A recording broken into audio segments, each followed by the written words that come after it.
Good evening, everybody. And I have to say, before this, I got a lot of questions from people in advance of this this meeting tonight, and I know that it's a passionate issue for many, many people, but I wasn't sure that we'd get a very big audience. So I was telling people in the newsroom today, you know, we may get 20 people, and my hope was that we'd get 100 people. But I think we've got more like about 300 or 400 people here. So give yourselves a hand for showing up.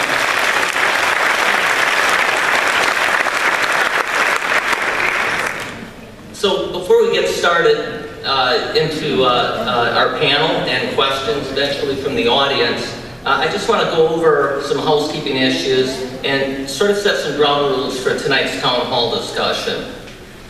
First, I want to thank Daytona State College for allowing us to use this facility. We really could not have done this if it weren't for the college, and I don't want us to applaud each other all night, but let's give the college a round of applause for that. Now, as you may have guessed already, we're on kind of a low budget here in the News Journal newsroom when it comes to town hall gatherings. I did manage to get about $40 out of the newsroom budget for bottles of water. We have some water here. I think, again, I thought about 100 people, so we bought about 6 cases of water. So it's probably not enough to go around, but if you want a bottle of water, I think they're in the back. And if you need to get up and get one, by all means do so. Also, if you need to take a bio break, restrooms are just outside this door here. And so if you just need to get up, just do it, and try to not be too disruptive and all that sort of stuff. So on to the business at hand. The News Journal decided to hold tonight's town hall meeting because we believe the issue of homelessness in Volusia County demands some immediate attention. If you followed stories in the News Journal in recent weeks, you know that a sizable homeless camp now exists just on the other side of Beach Street from this building, in front of the County Services building. That camp is itself a flashpoint news issue. But the fact is, many homeless have been living in or near downtown Daytona Beach for years. But even that's not the real issue here. Homelessness is an issue throughout Volusia County. At any given moment, thousands of people in the county are homeless. If you live in Ormond Beach, or Port Orange, or Daytona, or DeLand, or New Smyrna Beach, or in any of the county's other municipalities, or in the county itself, the homeless are part of your community. So with that as a backdrop, we brought together a panel of people who all have involvement in homelessness as an issue. And I'll introduce them in just a minute. They've agreed to take part in this public discussion and to take questions I received from News Journal readers in advance of tonight's meeting. And I have a lot of questions. By the end of today, more than 100 readers had sent us questions, and I would say if I totaled it up, it would be somewhere around 300 questions. So we probably won't get to all those questions tonight. I've tried to synopsize them. I've tried to put common threads together into questions. During the latter part of the meeting, the last 45 minutes or so, we'll all have time for folks who are here in attendance to ask questions or to comment. I ask that questions be directed to the panel members, and to ensure that as many people as possible have time to ask a question, we'll set a 2-minute time limit for any question or comments. So 2 final thoughts, and then I'll introduce the panel and we'll get started. The first one is this. I know that homelessness is an emotional issue. It's emotional for people who are homeless. It's emotional for business people whose livelihoods are impacted by homelessness. It's emotional for those who have expended significant effort trying to improve the lives of the homeless. It's emotional for public officials and others who are trying to manage the question of homelessness. So it's emotional. But tonight, I expect our discussion of this emotional issue to be civil. So just a word to everyone, as we go forward. I don't expect people to not be passionate, but please be civil and be respectful of others. Finally, I also know that a town hall meeting isn't going to resolve homelessness. It's not going to resolve overnight the issues of homelessness in Volusia County. But I do hope tonight's discussion can lead to ideas that in turn lead to action in the near future. And if that action leads to fewer people being homeless in Volusia County, then tonight will be worthwhile. So let's go forward with that as the attitude. So with all that, let's get started. We're fortunate to have the following panelists to lead tonight's discussion. First, Daytona Beach City Commissioner Pam Woods. Ms. Woods,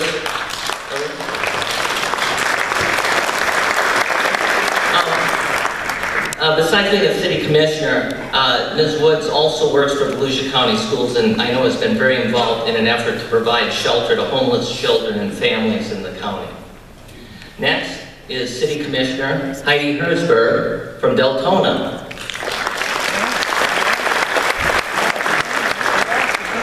I asked Heidi to be here because she brings the perspective of homelessness from not only West Volusia, but also from the largest city in the county, which is Daytona. Next is County Judge Bill Schuman.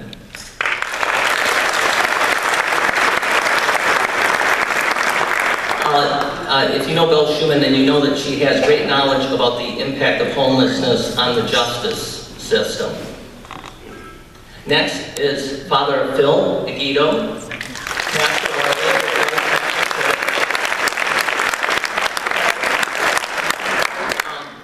our Father Phil has been an advocate for the homeless for years, and he tells me that he's also here so that somebody can be shorter than Marky Alice. Who's the next person? Marky Alice is the Executive Director of Halifax Urban Ministry.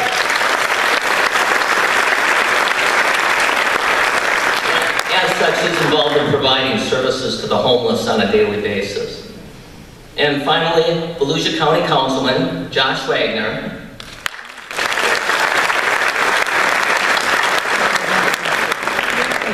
Josh has been a leading voice from the county about the need to develop a better plan to manage homelessness in the county.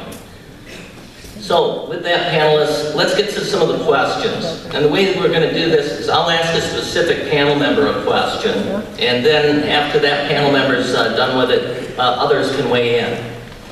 And so I just wanted to start, it's a basic question, and it's probably a question that most people already have an idea of, but Mark, who are the homeless in Volusia County? And what % of the homeless population suffers from drug or alcohol problems, mental health issues? How many of them are just people who lost jobs and have ended up out on the streets? Give us a snapshot. Okay, thank you, Pat. The homeless are, first off, not really who you think they are, although when we look across the street here, we see some very suffering individual people, many with mental illness and going through the struggles of chronic homelessness. In Volusia County, the majority of homeless people are in a family unit. They are homeless because of situations in their life, not because of long-term issues. Over 60% are families with children. That accounts for about 2,500 children, about 1,000 parents, and that leaves us about 1,500 of the 5,000 homeless in Volusia County that are the chronic homeless.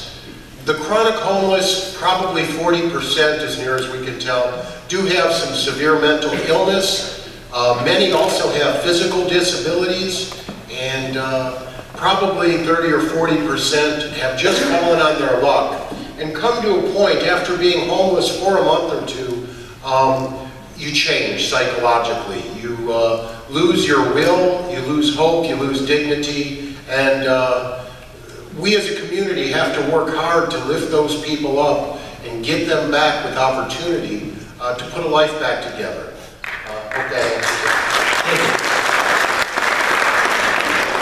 I don't know if any other panelists wanted to speak to that question.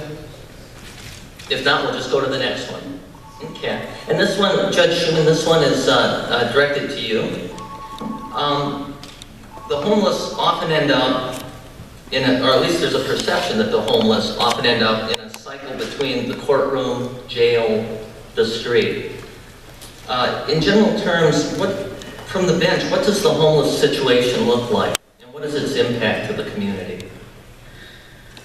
Well, that is true. Of the 1,500 people that are individuals that are homeless, of course, family units don't usually get involved in the criminal justice system. They may enter the justice system in other ways. But as Dr. Marvitt's study found, approximately for a week's period of time, about 10 people a day were arrested and had no fixed address, arrested for things like trespassing, disorderly conduct, perhaps petty theft, or other offenses such as that. So it's a tremendous impact on the criminal justice system. When I started becoming interested in the impact that it had on the justice system, I looked back as when you're at it, part of the duties that I have as a county court judge is to appear at first appearance about 30 times a year. It's every single day of the year out at the jail. And we kept seeing the same faces over and over again. And so out of curiosity, I looked at the top 50 people who had been arrested for, as I say, misdemeanor charges, trespass, open container, offenses such as that. 50 people without a fixed address are responsible for over 6,000 arrests in our county. And national studies indicate that a cost for an arrest to the system is approximately $2,000. So just those 50 people have already cost us $12 million. So it's a tremendous impact on the judicial system, on the court system, on the public defender, state attorney, and also, of course, the cost in human lives, as Mark has spoken to, is truly the most difficult to quantify. But there's a significant impact, one that I hope that Safe Harbor will be able to address, because it's a comprehensive shelter that addresses criminal justice needs, mental health issues, medical issues, and all these other issues in a holistic manner. Okay, and yes, you can, go ahead. Yeah. First off, I have to apologize to a couple people that for the last 27 hours, never really lied, but I never really told the truth of who I am, so I'm sorry. 27 hours ago, I got dropped off at the jail by one of my good friends, with only enough money to get on the bus, like someone that got released from jail. I had a fortunate event. Someone left a blanket at the bus stop, so that was kind of nice, beneficial. The only thing I had was a lighter, my phone. Well, lie to you, I didn't have a knife, but I could tell you I never had to take it out of my sock in 27 hours. And I took the bus in. I treated this. I knew I could never experience what it's like to be homeless, but I did think I could experience what it's like and the effect on a community for someone that's arrested, and then where do you go when you're released? I just wanted to understand. So I did it. I probably had more sleep than my wife last night, who was still freaking out a little bit. But came over as someone who got released from jail, as you heard Judge Schumann talk about. Came over, it was freezing. I didn't pick that night. You had to pick a forum night that was going to be freezing cold, so thanks a lot, Pat. So coming over, I had nothing. Laid on the cement at the 250 Beach Street building. Realized now why cots are so important, because you won't make it. If that wasn't there, I can't tell you if I would have made it through the night, and if I wasn't worried about my bar license, I probably would have broke in somewhere, honestly, because it was that cold. But luckily there were blankets. Oddly enough, they offered me that. Then I was offered as well a sleeping bag, which strangely enough, my law firm donated 2 months ago. So full circle. That was pretty cool. So, because I knew the color, I was like, So the major problems I see, when you get back in this cycle, and there's a lot to this, I'm doing the Twitter version, or the Cliff Notes version, is the lack of bathrooms, the lack of support. You can't go to the bathroom all night. I mean, people are generous. The people I was with, I did not feel unsafe. I felt more afraid of drunk drivers coming in because of my background than anything of the way that turn set up. But it was freezing. It was absolutely cold. If I didn't have consequences, I can tell you if that wasn't there, that cycle is vicious. I'm exhausted. I'm absolutely exhausted. So my emotions are tweaked. So I can only imagine the week, the 2 weeks, You can hear it in my voice, it freaked out. So, man, it's, if I was angry before, I am much angrier now. I think my 60-day push for the ultimatum of my council would have been 10, but it is what it is. But the cycle is vicious from the standpoint of learning of the effects of not having sleep for 24 hours, and being afraid, being cold. We have to do something, because that criminal aspect of just arresting people is the reason why Safe Harbor makes sense. If you don't have that transitionary aspect to it, of somewhere to go, get them to a counselor, we're going to continue to have this cycle. I'll write up more, I'll do a piece for the News Journal so I can get into more specifics of things I learned, because I did learn quite a bit, and provide that if you want to use that later on. I don't want to waste tonight's time. But thank you again to my group at 250.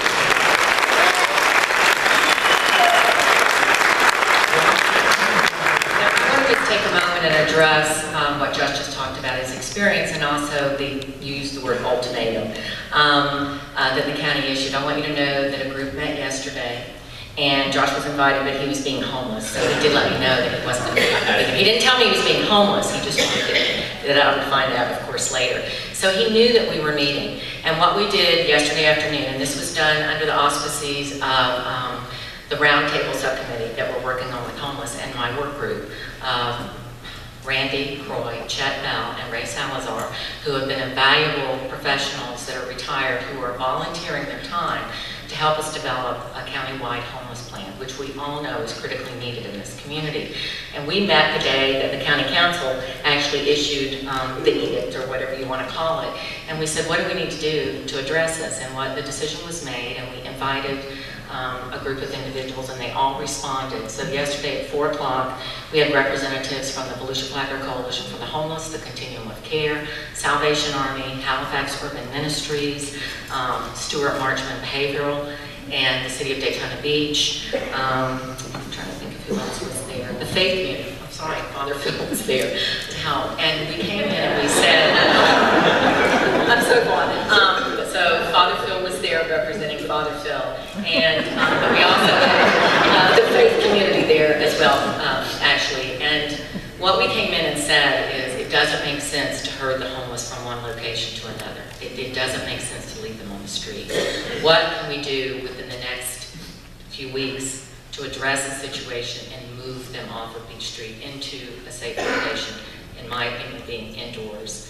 And what we came up with, and we started this morning, just so you know, that 50 people down on Beach Street did receive an assessment. Salvation Army, we asked to take the lead because they've been successful with veterans in this community. So they know how to do outreach, they know how to assess. Stuart Marchman is helping with that, and we're also looking if we need more help with volunteers from the faith community. We will be back again tomorrow morning. And the purpose of the assessment is to find out where those homeless individuals are, what their needs are, and we need to link them with the services that exist. There are probably 3 or 4 down there based on the assessment that was made today that we can possibly do very quickly with the existing resources in the community. And the reason this worked is because we had everybody at the table.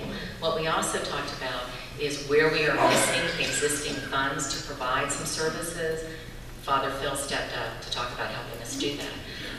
Yes, you did. And then we also said case management is a key. That's what you'll hear over and over and over again, whether it's Safe Harbor, whether it's Hope Place, whether it's Salvation Army and the Veterans Program, you must have case management services. So we have case managers through the different agencies that can assist. What we need are the funds to help them get out of homelessness. So I want you to know the plan has begun. It is our intent to move people from homelessness to stable living environments. Those that were not able to move out in the next week or so, Salvation Army will open temporary shelter of up to 46 beds, and we will work with the city. We are working.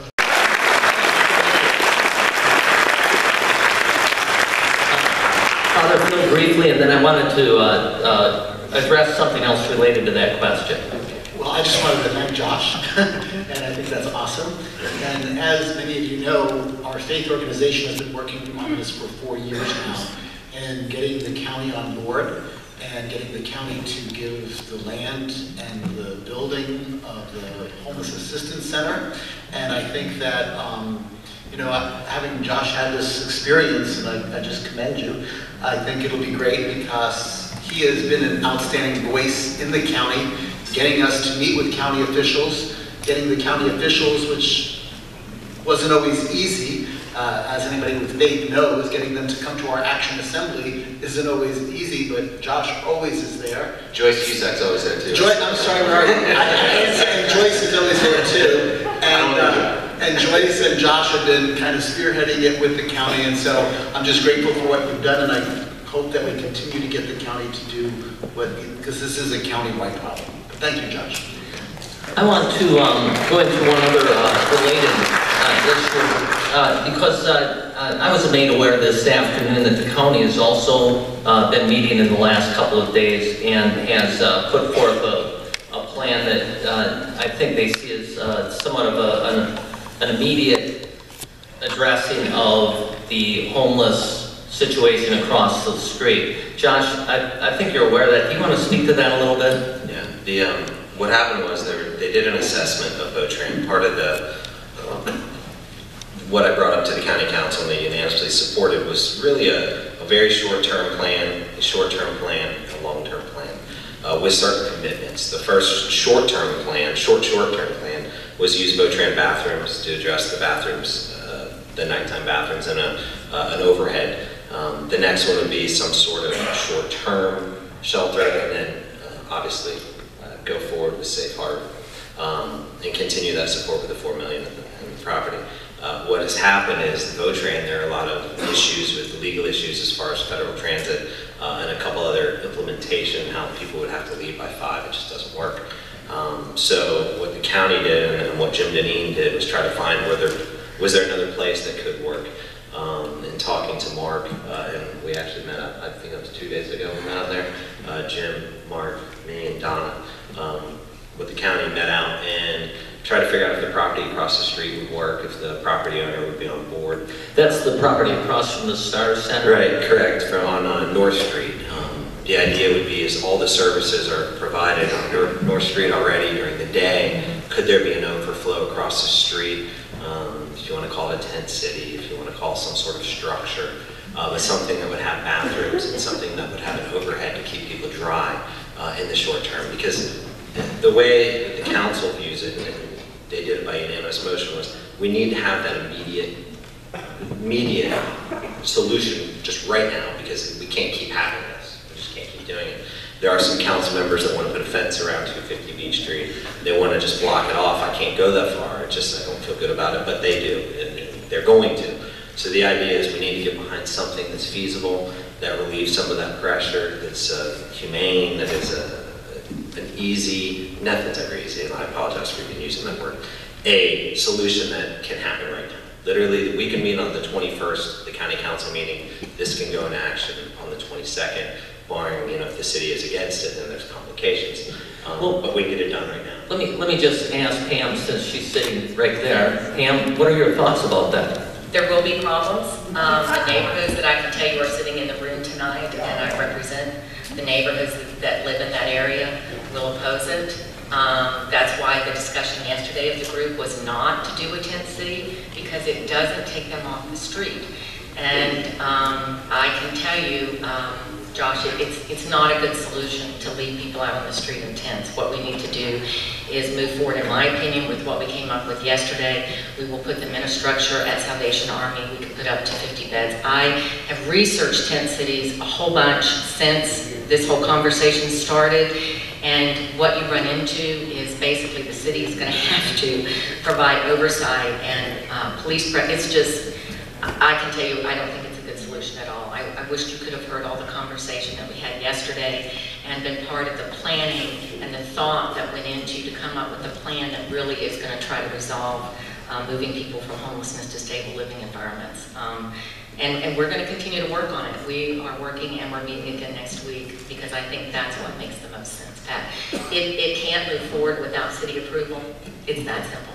All right. I want to give John a couple seconds to respond, and then I want to move on to a related question. I'm going to make it easy. They say you're going to open a warehouse and decide now all of a sudden to have a shelter for 47 people when there's much more than that. Is not going to be something that I go back to my council and says a solution. I'm going to push my council to do both. I'm all aboard. If the city opposes it and they want to get into litigation to stop it, all I can say is, if the county and city gets in litigation, everything's on the table. So I hope the CRAs are happy. I hope everybody's ready, because I'm forcing this forward to find a real solution. Respectfully, I disagree. The opening up 47 beds at Salvation Army is the answer to what I'm seeing across the street.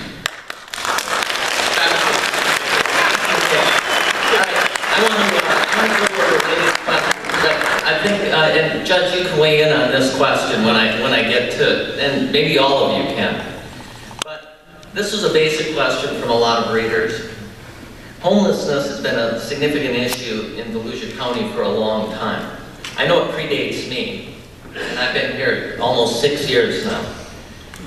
But little progress has been made to address the issue for either long-term or short-term. So, you know, as I listen to the two of you speak, and I think about this, what are the political and other factors that have led to this lack of progress?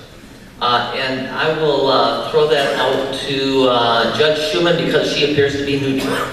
Well, and I am. The point that I would like to make is that we have a well thought out plan. The city of Daytona Beach took the lead, hired a consultant.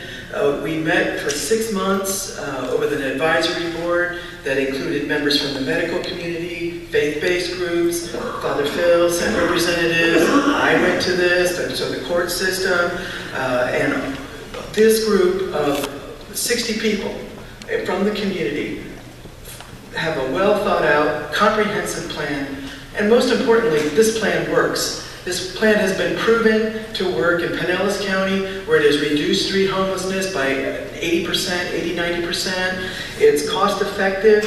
We have a plan in place. The time to act is now. The time to start talking about what do we do here, what do we do there, that time is gone. I mean, if we had adopted the fully formed, fully executed plan that was in place, we wouldn't have a short-term problem.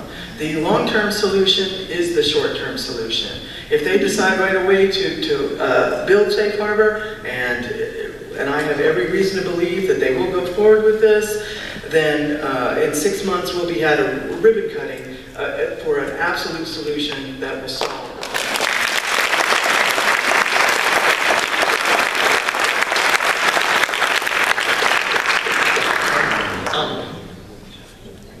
I appreciate that, but I just want to get back to the other question, and I guess toss it out to maybe I'll start with Heidi, because as we talk about, and we're going to talk more about Safe Harbor, and I'm sure when we get to the Q&A part, people have questions about if it is a feasible idea or not. But one of the cities that has not embraced the funding for Safe Harbor is Daytona. And that sort of cuts to the heart of the issue of, you know, that politically it's been very difficult to get everybody pulling in the same direction. So Heidi, I just wondered if you could kind of address that and maybe a little bit West Volusia's sort of view of the issue. Absolutely. Thank you, Pat. And first of all, West Volusia, you know, you hate to talk about the Palmetto Curtain that divides East and West Volusia, but the demographics and the nature of homelessness from the largest city, which is Daytona, 86,000 people, to this area is different for several reasons. First of all, you over here on the east side have your I-95 north-south corridor. You have people that go from north to south. You have transitional homeless people. You have people that come down here in the winter and then leave. You know, you have that element that a lot of times isn't addressed or counted. Maybe it is, but we on the west side have more the I-4 corridor, and we don't see that part of it. What the I-4 corridor does in our city is it's more of an employment situation. With the city of Daytona, we have, if you do the point-in-time survey, they counted 7 homeless people. We all know that that's not the case. The point-in-time survey can be accurate, can be, in my opinion, extremely inaccurate. And that's, I believe, the case of Daytona. What the city of Daytona has more are family issues, and we have those people that are teetering on the edge. We have families that are deciding whether they're going to buy food or gas for their car to go to work. We have students that are in homelessness situations. We have a different form of homelessness. And the commission decided to not fund and buy into the safe harbor for the financial cost of it. If you look at the way everything was broken down, the cost per city was broken down by population and by percent of poverty. And therefore, the city of Daytona, we don't have as high a percent of poverty as Daytona Beach does, but we have a larger population. So we would be putting in about $327,000 a year. And to justify that to the residents was extremely difficult. The safe harbor, and I've listened to Dr. Marvin many times, and I agree with the concept. From what I understand now, the elected officials roundtable, the homelessness subcommittee are looking at a scaled down version of that. And I think that may be more palatable. For us, if we transport our homeless, and a lot of the homeless are in the woods, as Dr. Margaret found out. On the west side, you have pockets of people that live in the woods and they panhandle. And another thing, Daytona doesn't have a downtown, so you don't have an area where people congregate. We don't have a downtown. We're a huge subdivision, and we have several different areas where you might have a strip center. And we've had several issues there of people living behind the strip center and panhandling, but it's not nearly to the extent that it is here. It's very, very, very minimal. And our concern is when you take an individual and bring them to Daytona, to a safe harbor project home, the facility, and you leave them there 3 weeks, 4 weeks, a month, and you try to assess them, if they fall into the category of not being employable, not having family, and not being able to function and have a mental health or a physical health situation, what is the end game for that individual? And that's our concern. Do you bring them back to Daytona to go back to where they are? Do you help them find transitional housing? I mean, those are questions for our city that we don't want to see anybody be brought there and then let out after 3 months or 3 weeks and then have no end game. Because the worst thing that could happen to the city of Daytona and this side is if when those people are let out of the safe harbor, that they stay in your city and they become part of the homelessness on the east side, and that's certainly not a desirable outcome for anybody.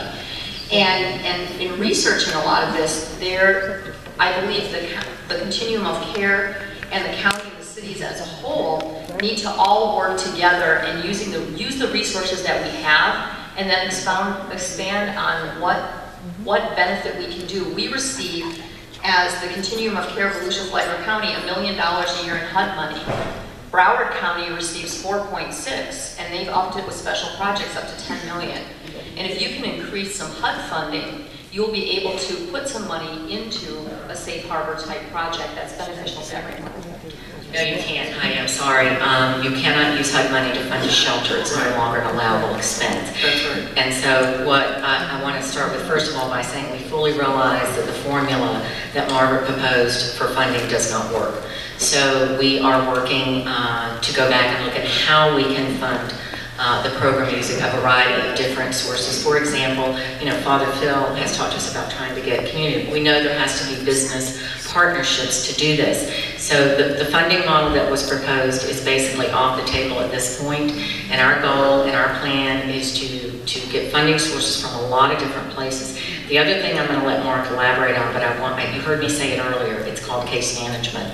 That is a critical piece of what Safe Harbor will be. And individuals will not be discharged without a plan, and those individuals that you're talking about right there, if they're not employable, would be eligible for funding for permanent supportive housing, which is federal money, and they would not be discharged without a plan. Mark can talk about that a little bit more.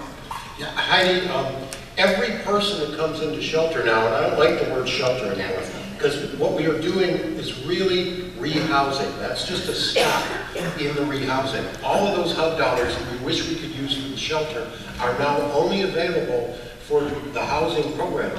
At our current family shelter on North Street, we've rehoused 58 families this year. Several have come through the neighborhood center in West Volusia. They refer them to us. So there is a bridge between the east and west there. But those dollars We get them in shelter maybe for 60 or 90 days. It depends on the individual and the challenges they have. But the goal is to get them into a housing program where they can begin to go through the rest of their recovery with wraparound case management that is intense. So your concern about what happens after they're there for 3 months and they return to Daytona, if they do return to Daytona, we will be paying their rent for a while and they will be returning because they have a base of people and friends there and are more likely to succeed. Right.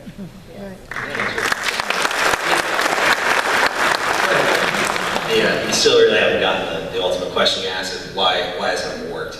2 things. Yeah, what I really want to know is, I'm going to help. how do you get everybody at the same table that comes up with a solution? Because I think for the people who are merchants downtown, and for the people who are across the street right now, they just want to see something happen. And I'll give you this.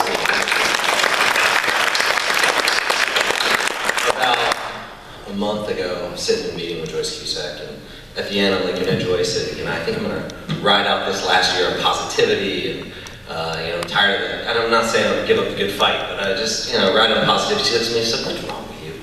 She's like, you're not that way, just do it, whatever you got to do. Next meeting, I come in and say, let's decriminalize marijuana and let's fix homelessness. And it all just blows up. And why?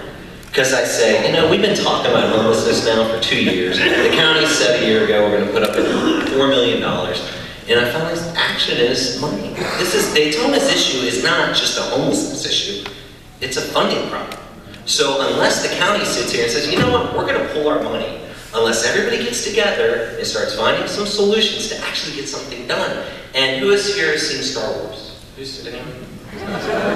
saw Boondock Saints years ago? Yeah. Not many people. Cult classic, love the movie. The reason I ask is Star Wars, they make a movie people want to see. A lot of people go see it. Boondocks, a couple of us want to go see it. So instead of us saying this little panel, hey, what do we need to do? What do we need to do? Talk to the actual users. Talk to the homeless community. They want some relief now. That's all I'm asking. I also want to ask the questions. What do you need? What works? Sure, Salvation Army is yes, but you don't want to hear what this group had to say when Salvation Army left the county. I'm not going to say it. I'll leave that for the editorial when I write. But trust me, talk to the people. You gotta be tough. You can't be weak. You're gonna piss off some of the people in the neighborhood. But I'm sorry, Daytona Beach blanked up that neighborhood 10 years ago when they decided to make it an area for home. It's a concrete plant. It's industrial. It is the right spot. Now, I'm not saying don't do everything else. We have to do safe harbor. We have to. We have to fund it. But it is money. And it's going to come to time that Daytona Beach is going to have to come to the realization the county sends $2.1 million a year into the CRAs. Where's that money going? Street parties are cool. I can let stuff go for a while. But why not use some of that money? Why not stroke a check and say county dollars, which are Daytona dollars, are going into Daytona Beach's CRAs? Why can't money come from that? Why can't we start dipping into that fund? But it goes quiet. Because no one wants to write the check. We legally cannot. We went through a legally, we can do it. I already got approved by our county attorney has said it. It can be done tomorrow. Okay,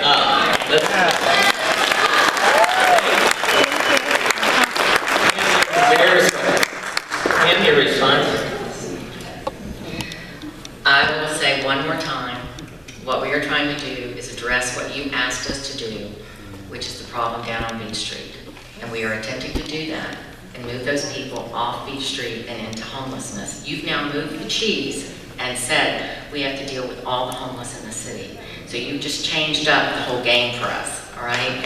And to say to us, and to minimize what we're attempting to do down there and to trash an agency that is attempting to provide a service in this city, proactively trying to get these people out of homelessness. And I'm assuming that that's what everyone in this room wants, not to continue to move them around, sleeping on cots and experiencing what you did last night. I don't think any of us want that. So what I'm asking you is let us work what we decided to do and see how quickly we can get those individuals into services and into beds and into slots that exist in this county, and use some other funds to get them off the street, Josh, before you move forward something that will meet a lot of resistance. Give us a week to do what we can do. That's all I'm asking for. There is a distinct cost in doing nothing. There's an economic cost to downtown, there's a cost to the justice system, there's a cost to potential lawsuits that may go forward. There's all kinds of drains on the system that it's costing you now. And just the human cost of the suffering that goes forward.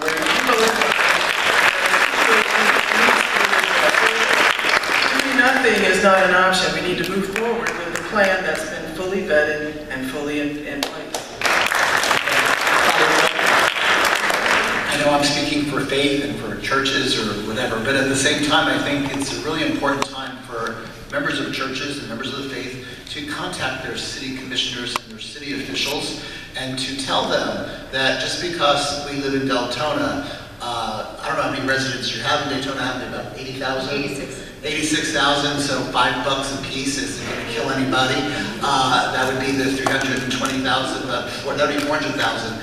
I think we need to tell our city commissioners, all our cities, we've already met with people from DeLand to Barry, Ponce Inlet, Orange City, South Daytona, Daytona Beach Shores, Orrin Beach, and Holly Hill, who have already created resolutions to help with this project.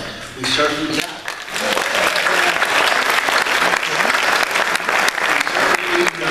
churches from Port Orange next Tuesday night. We'll be going to their city commission meeting, and we do need to get them on board to help Daytona to do this. And we certainly want Daytona to be on board. And I don't really think $5 a household is going to break anybody. But you all figure out the money aspect. But I think we have church members in Daytona, and that's where the church can come in. They can tell their constituents to make this happen, because homelessness is all of our problem. It is not Daytona's problem.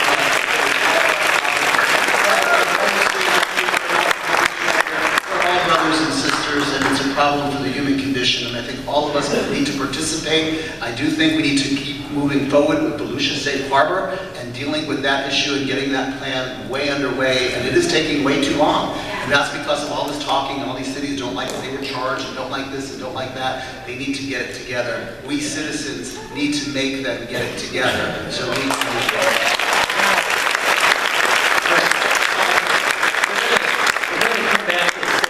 Because I think that's a critical issue in just a second. But I wanted to throw one question related to something that Judge Schuman that you said. And it's that quite a few readers emailed me in the last few days about the possible legal ramifications of doing nothing. What are those ramifications? She might be uncomfortable answering as a judge. Just so you know it. I don't know. Okay. I don't know if you're comfortable. Well, if we're judging, I'm putting you on the spot of something that you can't weigh into. Well, I'm not taking words. I just don't. Right. There are some things that I can't Yes, anything sure. that potentially may come in front of me, but I can say that we're all students of history. We can look at other communities. We can look at what happened. This is not a unique problem in Volusia County, believe me. It's happened all over America, all over Florida, time and time again. And these same arguments are made everywhere else. And often they're resolved through lawsuits that are quite expensive, even if you win. And I'll let Josh pick up from there. It's probably safer to do that. Yes, thank you. What happens is, everybody, 10 years ago, there was a case where the city was enforcing ordinances by arresting people and doing things that a lot of us in this room just don't like. They sue 8th Amendment, saying in federal court that these things are unacceptable.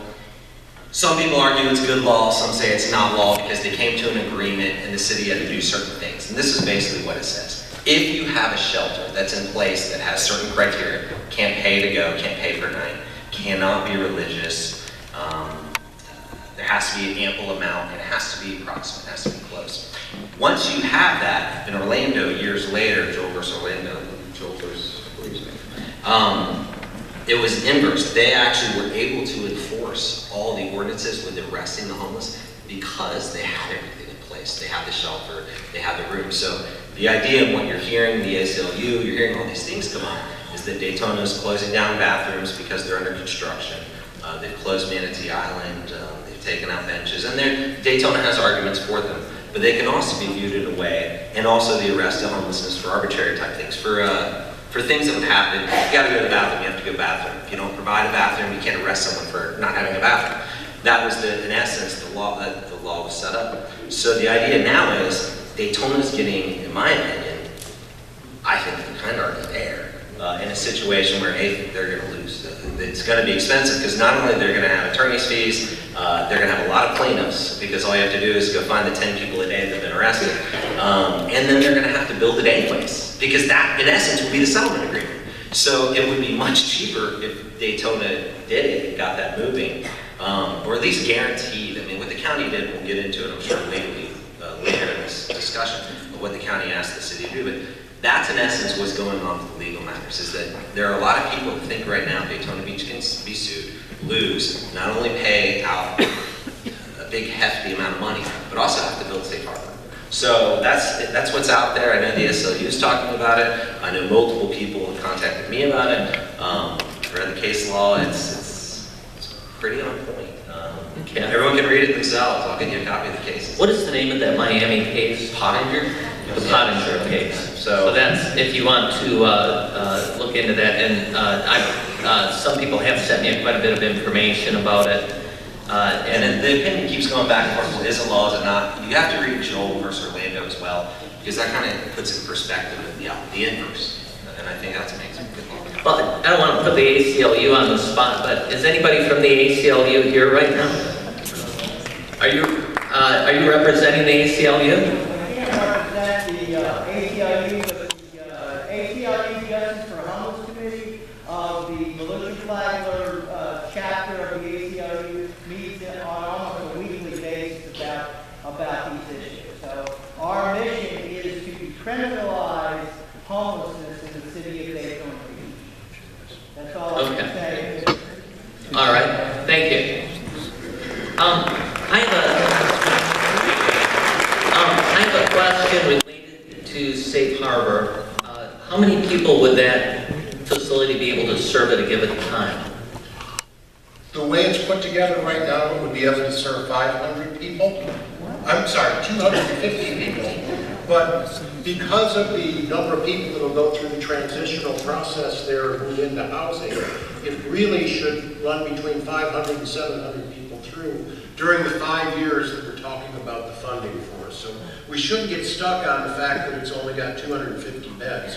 We're really talking about changing 500 to 700 lives. Okay. In Pinellas, the average stay is 47 days. They have 400 beds. It turns over enough that they're able to serve 4,000 people in a year. So some people are a few days, some people are a few weeks. 400 beds, 4,000 people in 1 year. So it's not 250, it turns over. Some people stay longer, the average stay is about 2 months. Okay, well that cuts to a question from a number of readers. One, Rita Drager, and other readers asked this. They said, well, if the proposed safe harbor has that many beds, 250 beds, and there are an estimated 6,000, that was the figure that she took from the paper from a while back, homeless people, what happens to the other 5,750 people at a given time? As Mark has already said, a lot of them are families, so we're going to deduct them out. The chronically homeless, and homelessness is a multifaceted problem. Volusia Safe Harbor has nothing to do with family shelter. There's some very innovative and other programs underway to address that issue. The 1,500 individuals, just single people, that are approximate in Volusia County, as I've just said, it turns over. Some people are a few days, some people just need to get hydrated and get a good night's sleep, and then they're on their way. Other people, reunited with them, whatever, as Pam has alluded to. Other people, it takes a little bit longer with the services that are provided.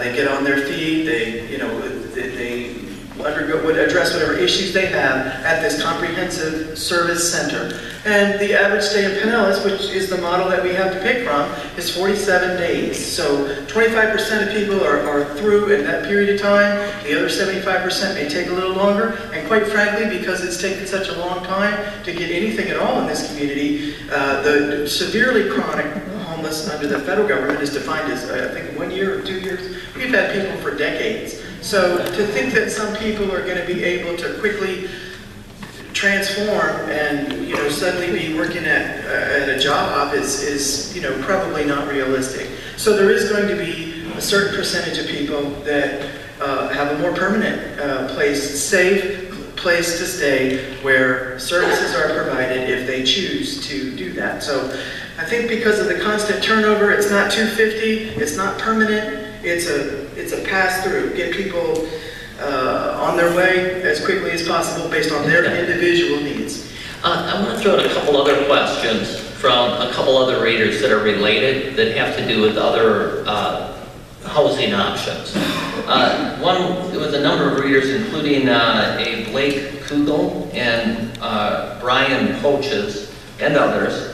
And it was, paraphrasing, it was, if we have old school buildings in the area, why can't they be used to shelter the homeless? And from Patricia Edwards, why not use the old Daytona Beach jail as a shelter?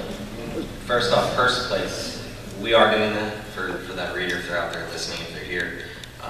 The Hope Place, which is First Elementary, that's what we're doing. I mean, the county's putting up, I believe, 3.7 million? Right around 3.7 million to cover Has that been approved by the county council, those dollars? Thought it has, I guess it been discussed. It hasn't been voted We don't have on. a formal contract, but we all voted. Okay. I just said, Are you trying to destroy this? no, we're editorially. It's a new journal. It's families only though. Right. It's only families. It's only families in the school. And That's also just 32 beds for unaccompanied homeless youth, Sure. which is a segment of the population that most of you probably don't even know exists. In our school system, there's 180 or so kids that are juniors or seniors in high school that when the bell rings at 3 o'clock, they don't go home. They don't have a family. They are on their own, and they have the motivation to get to school again the next day after sleeping in a truck or seeing if they can beg a space on a friend's sofa. We have a few programs in the county that address a small segment of this population, but Hope Place will have 32 beds there, and I think this is a part of the population that all of us can agree on we have to do something about. And Sure.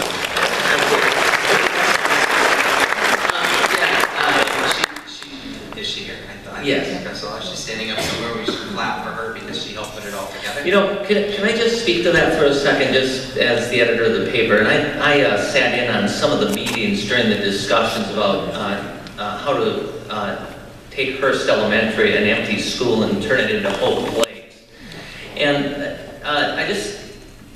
what I came away from with that is that during those discussions, which I was just kind of a fly on the wall at them, but there was a real energy toward people working together to work through what were myriad details that needed to be figured out. Funding, transfer of property, all of these kinds of issues.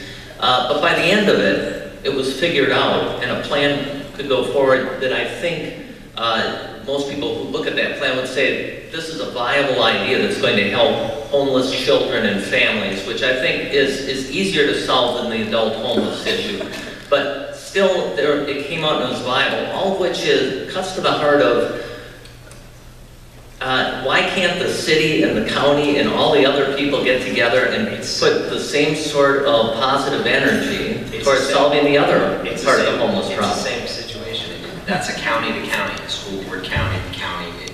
It's a funding. The issue we're having with the localized homelessness problems is a funding issue. When we had Hope Place, it was the county dealing with another county-wide entity that made it's easier to deal with. So I think the conflict simply becomes, you have all these 16 cities. Sure, if there was county support, I would support the county running it. There's not county council support to do it. So that's the issue. It continues to be the funding issue. And the fights that happen in this community, you just read about them every day. a lot of times has to do with funding. I mean, it really does. So I personally think the reason Hope Place worked, we had great partners with Home. Mrs. Haney did an excellent job putting it together. It made sense, but it was funding was simplified because it was equal partners. I mean, their county, we're county, just a different name. Sure. That's why I think we're having issues with Safe Harbor and vice versa. Another reason why you can't use empty buildings is they're really not suited for that purpose. It greatly drives up the operational costs if you have many different campuses. And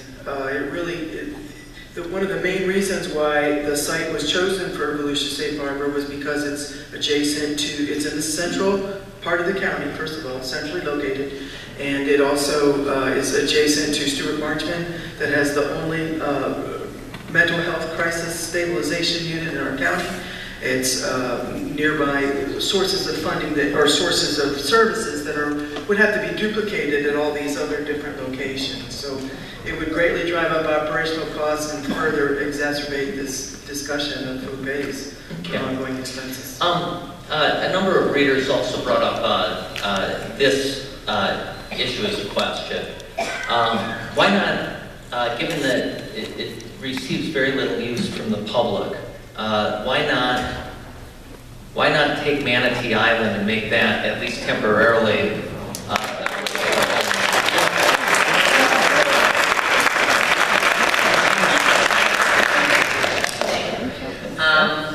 again, it gets back to who's going to fund it, who's going to provide the services. You're basically opening it back up to be a 10 city. And when we had Manatee Island open, there were existing problems down there.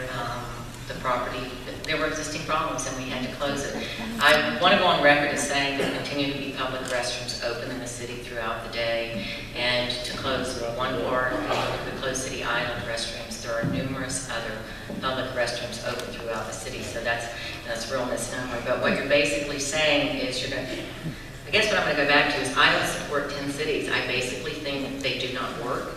And again, if the intent is to move people out of homelessness, then you don't do that.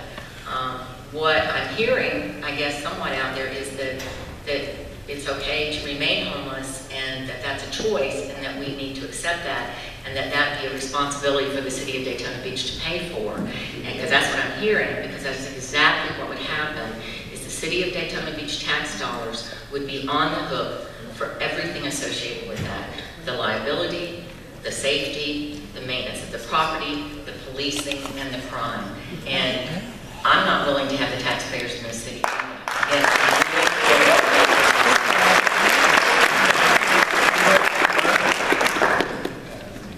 From my perspective, it's really a justice situation and the rights of these individuals that are on the streets. And we need to give them a safe place. They don't ask for much. They just want a safe place to be right now. And those parks and open restrooms that were there worked pretty well, and those people would be happy to stay there until the doors of Safe Harbor open. And we are so close to making that happen. I also don't really understand why we can't just go to the way things were before this crisis formed over the last 2 months. If the pipes got ripped out of the bathrooms, we don't really know who did it. Maybe it was someone looking to scrap the metal. Maybe it was the homeless. If that's part of the cost of keeping them in a situation where they can at least exist in a safe area, where they're somewhat out of sight, where they don't bother the merchants as much, then I think that's a tenable solution. I also want to say, and Pam's ideas, and I think we need both. Yesterday at the Bridge of Hope, the hot meal program, where we feed homeless individuals every day, we served 240 people lunch. And it's good, I ate there today. So 40 or 50 beds in the Salvation Army Gymnasium may take care of the crowd that's in front of the county building today, but it's really not taking care of the needs right here in Daytona Beach. That problem is here today. And I think both of those places need to be open to address this population, or something like a park where they can just go and be safe and be left alone until we get this wonderful shelter project. I have to ask a follow-up question there, because I've been through it actually a few months back, and what it seemed like at the time was that the only people who were using that park were people who were homeless.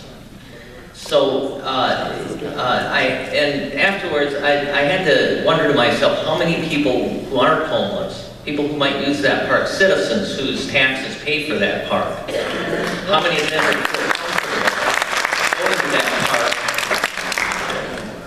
I just wonder how many people went to that park or didn't go because they knew that it had become a place for the homeless.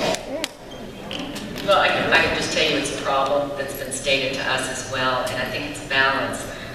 What I'm hearing, if I'm hearing correctly, is that basically the City of Daytona Beach taxpayers should deal with this problem and pay for it. That's what I'm hearing, because that is who will have to assume the cost. And I will tell you that is part of the problem with any proposal. The mindset in this county has been it's a City of Daytona Beach problem, and it's not. And there are homeless throughout the county. We also have been told over the years by different people, some have been told directly by individuals who I know are telling me the truth, that other municipalities have brought their homeless to the City of Daytona Beach and dropped them off for okay? So what has happened is we are being forced to pay for and deal with the problem that other communities would just as soon ignore. And I can tell you that the people that live in my city have had enough of that.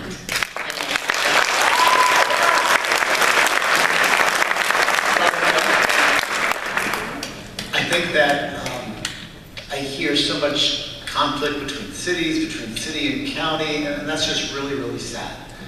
Because it's just together, and although Josh, I really do like the ultimatum in a sense, because it's bringing stuff ahead, it just seems as though it'd be more cooperative and mature to say, hey, let's do something, let's work together, let's make this happen now. Yeah.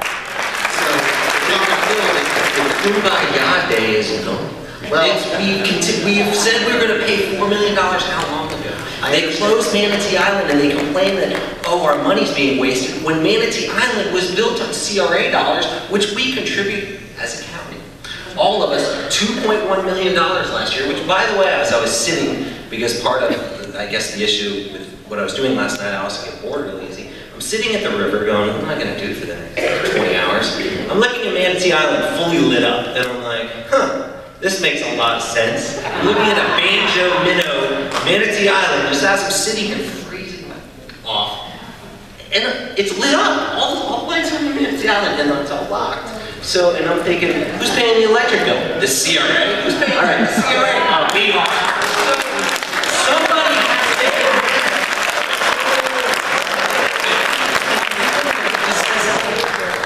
We have to get to a point, and I'm sorry I pissed off some of my friends. I love them. I love the City Commission at Daytona Beach. I sent them an email right after because I'm thinking, this is going to be hard. Someone's got to write a check. The CRAs can easily write that check. We've committed to writing a $4 million check. Let's get it done right now. But I think we need to work together to get it done. But I'd like to continue by saying that if we're looking for a place that can be a compromise kind of situation, I think since Volusia Safe Harbor is going to be a go-ahead, I think, and that needs to be our constant focus to make that happen, I think the land out by Volusia Safe Harbor would be a place that we can make a safe zone where people can sleep.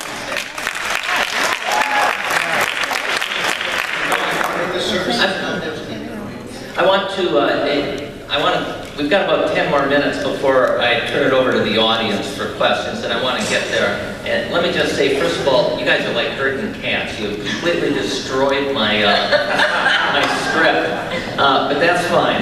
I want to get this question on the table because it came from several readers, and perhaps, Josh, this is to test whether you're truly sleep deprived or not. But to you and to the others, should Volusia County consider a tax to fund Safe Harbor or other programs for the homeless? A sales tax? I know they're trying to get the beverage tax. This is how easy I am. Whatever the City of Daytona Beach can get the support of the cities to do to get it done, I'm going to support it. I don't know, you can tax me more, I don't care. I'm in. You know, the county stepped up, we have a $4 million, whatever the city of Daytona Beach can get done. All I ask is this, and this is it. Part of this ultimatum, if you will, is not to say the city of Daytona Beach has to pay for it. It's just like Sunrail. When I got on the county council, the contracts were already done. We had to do a couple final signatures. The county did not have a direct revenue stream to pay for Sunrail.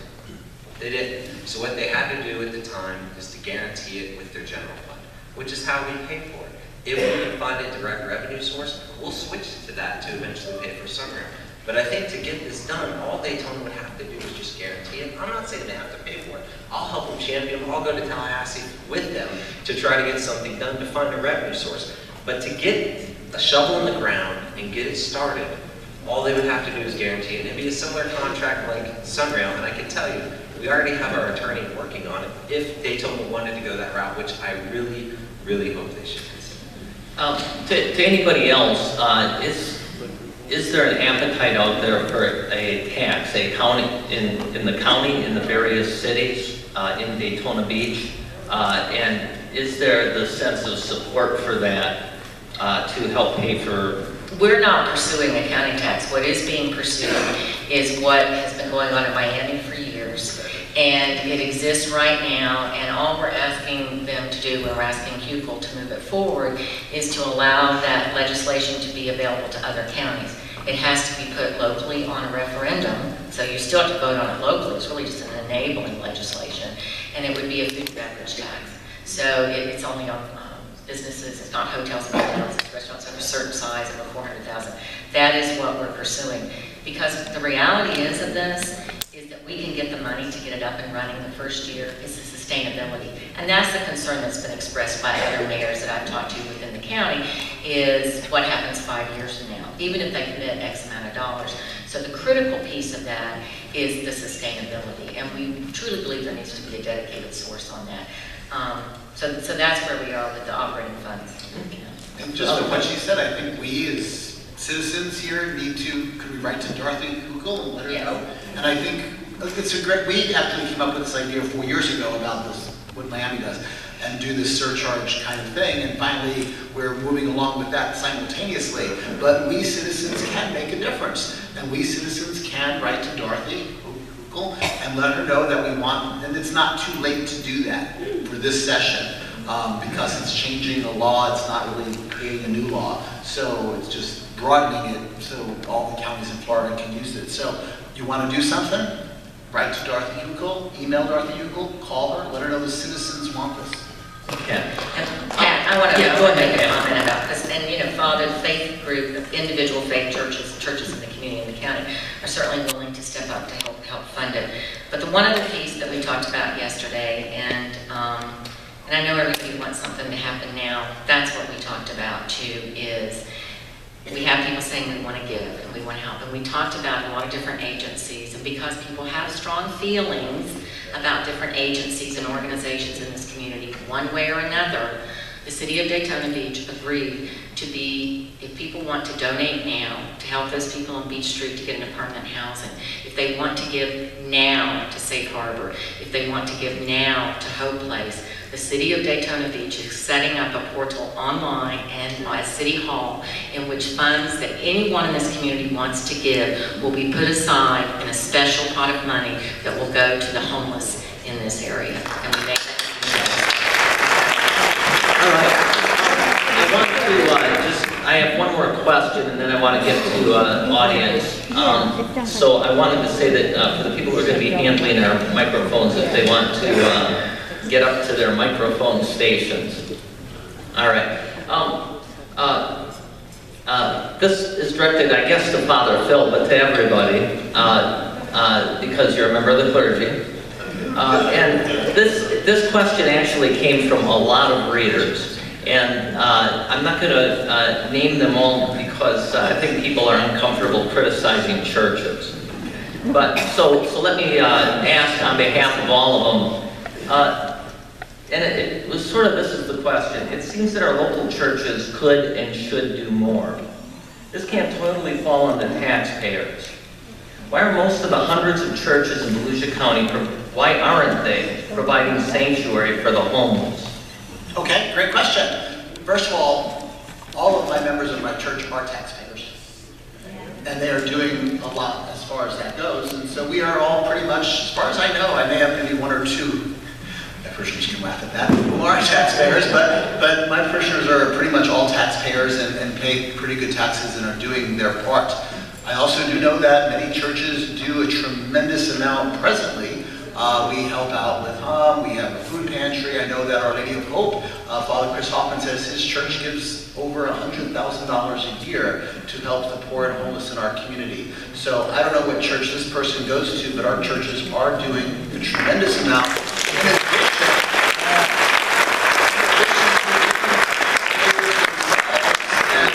It's always nice to say, well, somebody else should do it, or I always want to meet somebody, because somebody has a lot of jobs in my church too. So somebody should do a lot of things, but the church people are doing their part, and also they are very generous, and they are continuing to be generous, because as just in one day I called, first of all, we cannot house people in our churches, so that's just... Explain why that is. Well, first of all, I have a school. Unless you're fingerprinted, you're not coming near my church, especially during the night. But also there's liability issues, there's safety issues, there's zoning issues, there's tremendous amount. I think that's the issue that I'd heard, was that there are simply zoning issues that prevent churches from providing sanctuary. Yes, there are a lot of zoning issues to provide sanctuary for people to sleep the night there. So we're not residences, we're places of worship. Now we get variances on that, I guess, for cold shelter nights that we're able to do that. Yes, in an emergency situation. Sure.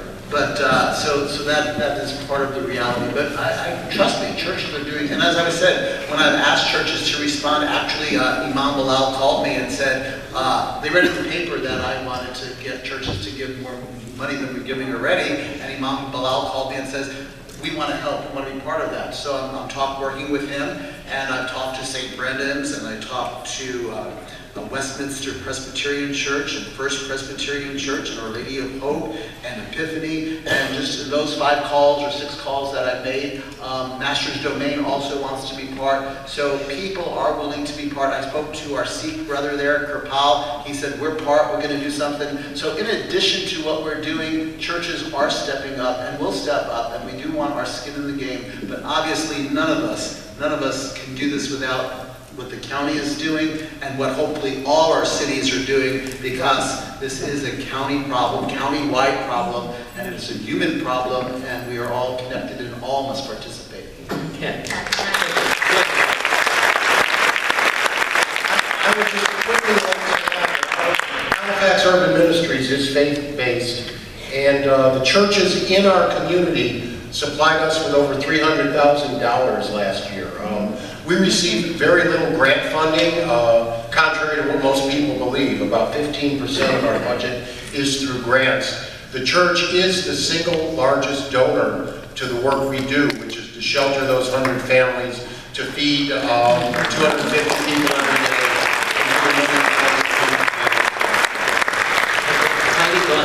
Yes, and piggybacking on that, you know, in Daytona, we have 13 churches that provide services for people. There are 13 churches in our city, and they provide, on alternating days, dinners. They provide support services. We have the Community Life Center that is now up and running again, that's very much faith-based and has been in the past, that is really working with tracking people and providing services and aid for electric bills and gas and so forth. Our faith-based community in my city is amazing. And they do a lot of work quietly. They do a lot for those people in need. It's not broadcast. And again, we don't have the visual problem that you have here in Daytona that everyone is talking about this evening. But we have a community that definitely needs assistance and it needs help.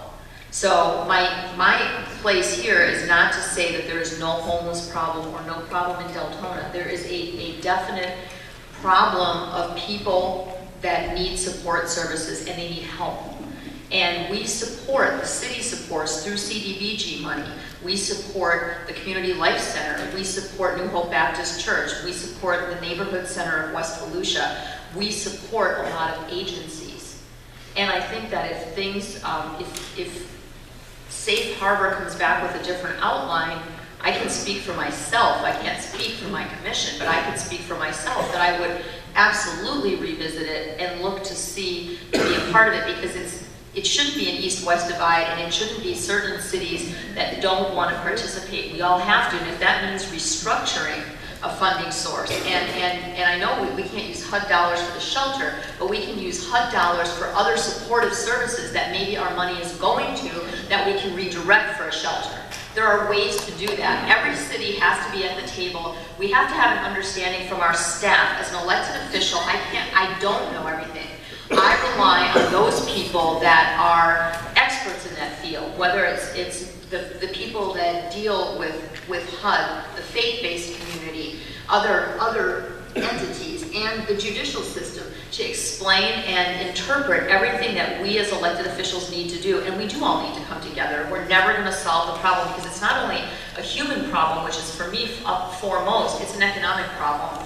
What you have in this area is definitely affecting your economic development, and if that affects you here in Daytona, it affects the entire county, it affects the tax base, it affects what we can do as all the cities and how we can make our area better. So it is all our problem. Okay. I want to get to audience questions and comments, and I thought I would start, if it would be okay with him, with Tom from Rocco's. Tom's right back there, Corey.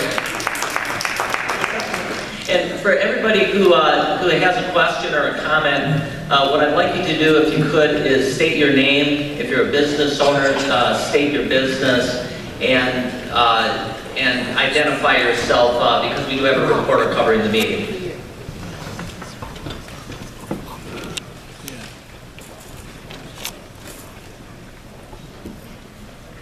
Just give it a try, Corey, and see if it works. I don't know if it's on, is it? Yep.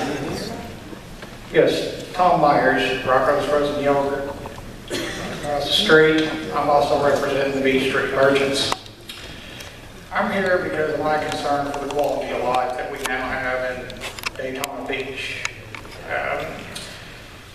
Since the episode of Manatee Island where the city is now involved in a lawsuit, that just escalated the homeless population. And I'm not talking about the homeless that you guys are discussing tonight, because God bless everybody involved with that. Thank God we've got you to help these people. But the criminal homeless are out of control.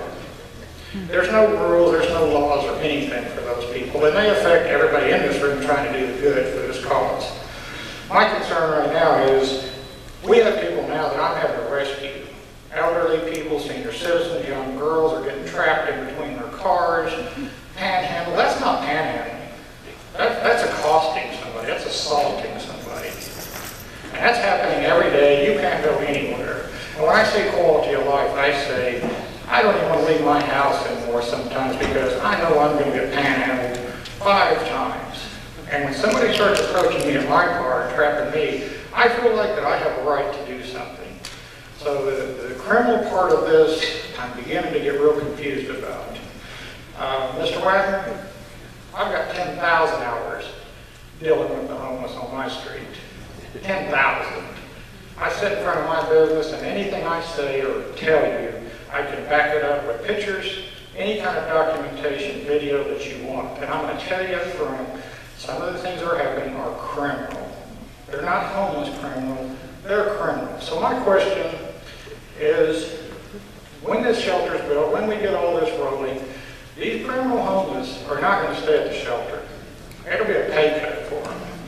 They're going to be back out on the streets, they're going to be in our community, and we're going to have to deal with them. And I think what the community and the taxpayers deserve is something in writing as to what's going to be addressed and done about that, because I am not going to continue living like this. And I don't think the community and the taxpaying public should.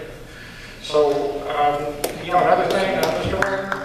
Well, do you want me to answer the question for you? Because you asked the question. Well, let me just say one thing. The county went ahead and allowed this to take place down here.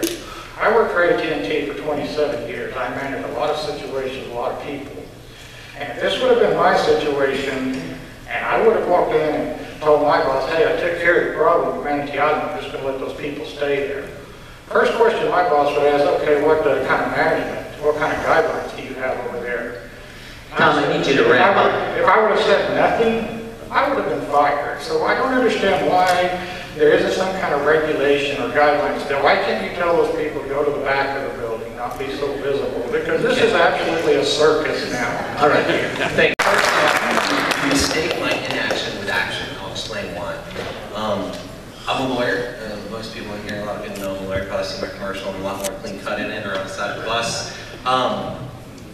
What I did when I really read the case law, and I saw what the city did, the city closed these bathrooms. You can close some bathrooms and it's still going to be part of the court case. You close certain parts of City Island, you close Manatee Island, you do these things. You put the county in a situation where they have to make a decision, hence the inaction. As a lawyer, I know if I kick these people off, if I join in the same type of chokeout technique, this chokeout tactic, which really, you guys should be mad, the city commission should be mad at the county for this because we didn't create that problem.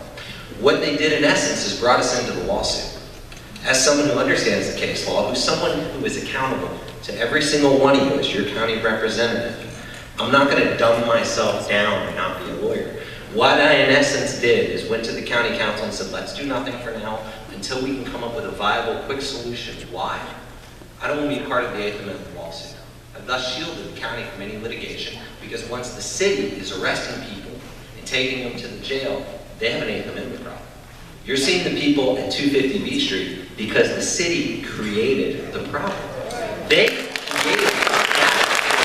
I'm not saying they created homelessness. I'm not saying they created homelessness. But it's been here before Pat Rice was here. It's been here since my parents were little kids living right off Beach Street. It's been there. But they squeezed one end of the balloon and brought it to another.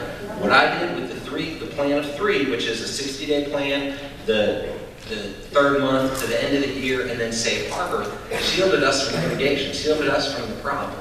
So all I'm trying to do is get us from point A to point B. Sure, the Beach Street merchants, for some reason, pissed at me for this. I don't understand, since I'm trying to get them off and out of your businesses. I love Beach Street. I go there. I actually go. I'm sorry, I can't eat ice cream. My wife has me on this crazy cleansing, but I do go to all the other restaurants in that area, and I enjoy them. I do. So I don't understand why the county is the big bad wolf here. All right. I don't know if anybody else wants to address Tom's question up here. And then we'll go to the next person. Mike, I know that you have a question. Corey, if you can get down that way. And if you could get out to the aisle to ask it.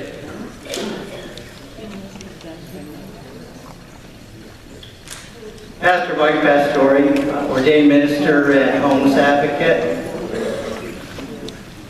First of all, I find it curious that a city commissioner has a born-again interest in creating a short-term solution when you've been stonewalling it for a year.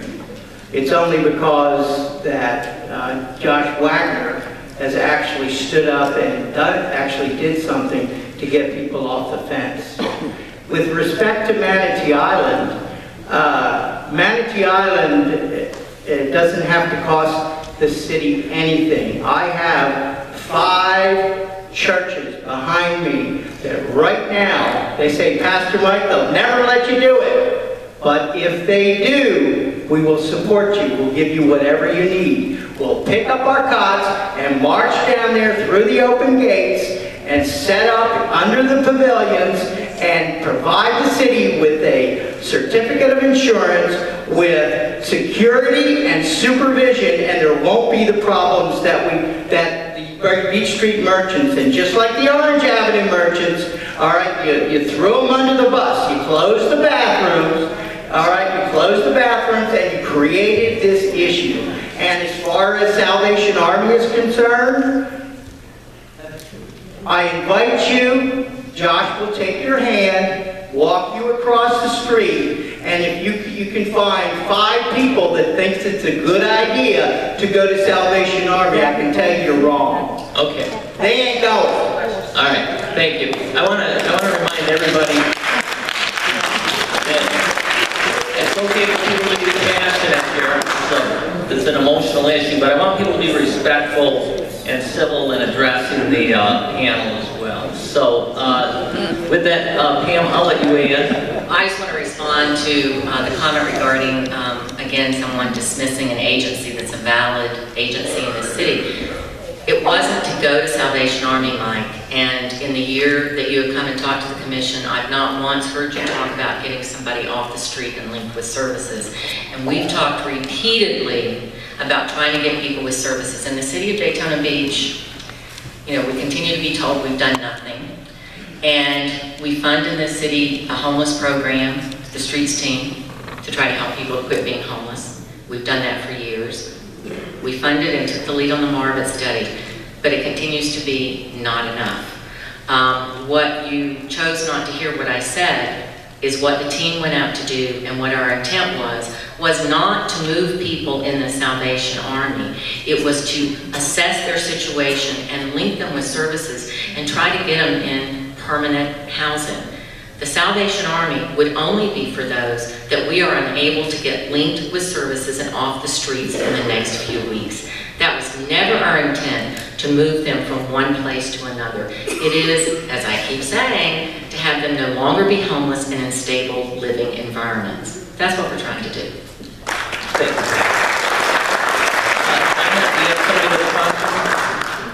you. Doug House, with Ormond Beach Alliance Church.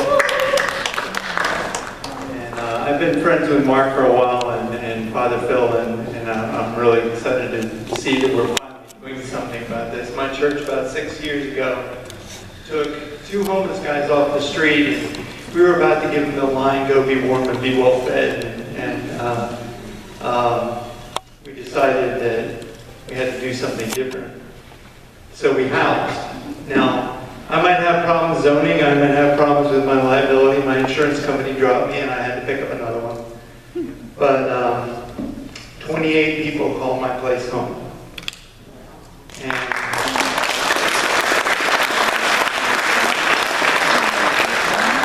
it might be this. It might be that I'm, if any of you were a teenager and in church and you ever had a church lock-in, I have a 365-day 24/7 lock-in.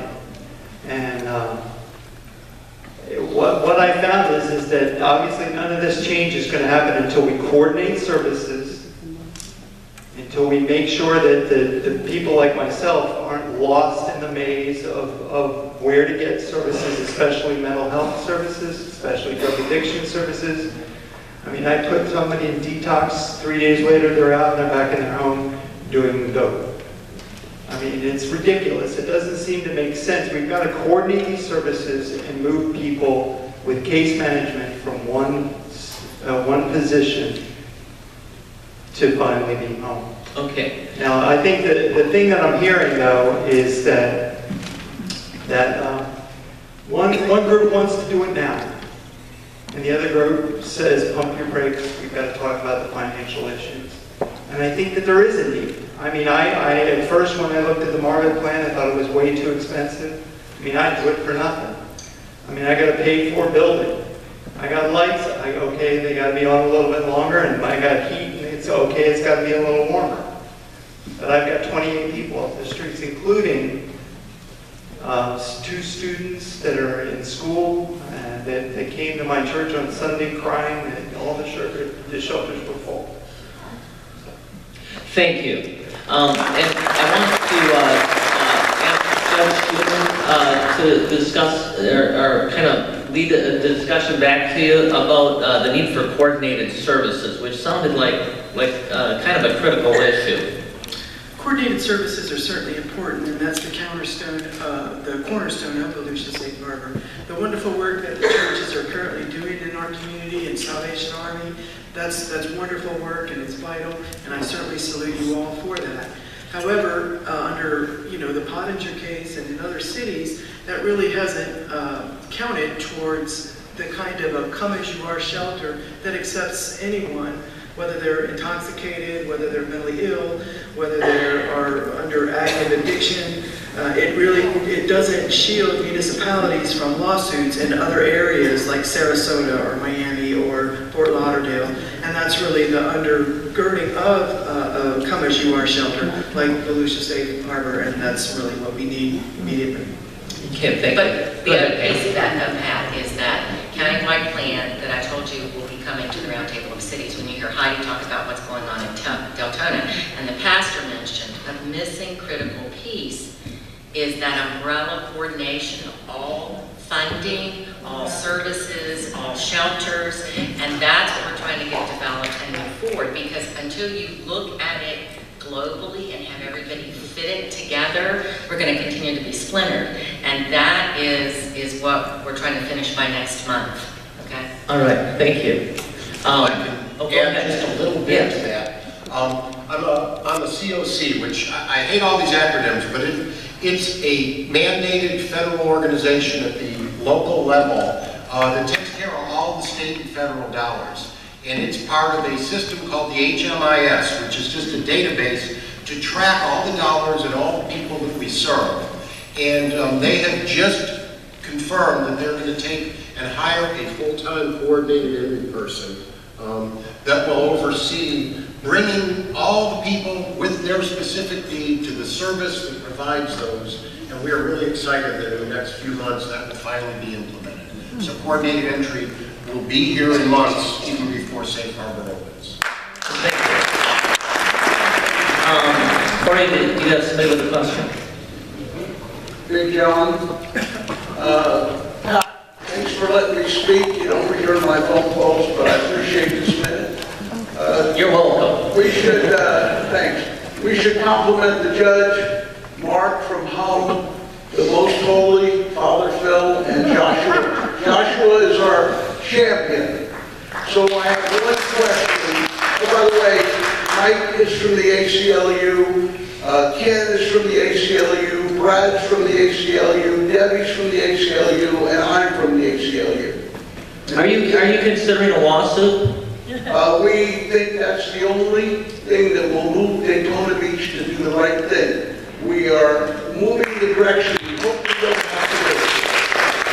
But they have done nothing. I lost the election in 1992. It's been a long time, long before you got here.